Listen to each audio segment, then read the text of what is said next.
প্রাণীরা উদ্ভিদকে খাদ্য হিসেবে গ্রহণ করে, এটিই স্বাভাবিক। তবে যদি বলা হয় উদ্ভিদ প্রাণীদেরকে খাদ্য হিসেবে গ্রহণ করে, তাহলে কেমন শোনাবে? সাধারণত গল্প কিংবা উপন্যাসে এমন কথা মানায়।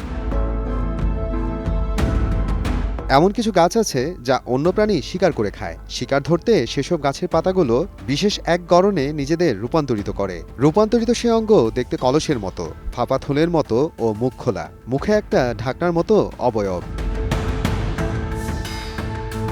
সেই কলসের মধ্যে এক ধরনের জারক রস বা ডাইজেস্টিভ ফ্লুইড থাকে। কলসের মুখ দিয়ে কোনো পোকা ঢুকে পড়লে ঢাকনা স্বয়ংক্রিয়ভাবে বন্ধ হয়ে যায়। বন্দি পোকা আর সেখান থেকে বের হতে পারে না। ভেতরের রসে আটকা পড়ে ধীরে ধীরে মারা যায় ও গাছের পুষ্টিতে পরিণত হয়। কলসের ভেতরে নিচের দিকে এমন কিছু গ্রন্থি রয়েছে যার সাহায্যে পাতা সেই পুষ্টিরস শোষণ করে নেয়। এজন্য এইসব বিশেষ শ্রেণীর উদ্ভিদগুলো মাংসাশী বা পতঙ্গভুক উদ্ভিদ নামে পরিচিত।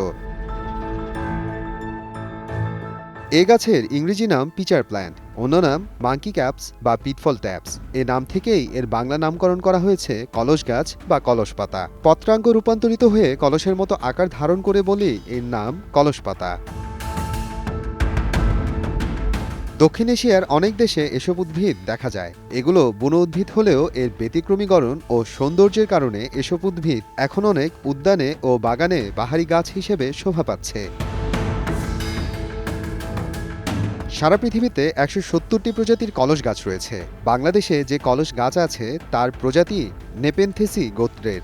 সাধারণত পোকারাই এদের শিকার। তবে পৃথিবীতে এমন বৃহদাকারের কিছু কলস গাছ রয়েছে যারা ছোট ছোট প্রাণী যেমন ব্যাঙ, পাখি ইত্যাদিও শিকার করে থাকে। মোহাম্মদ আফরানুল ইসলাম, সময় সংবাদ।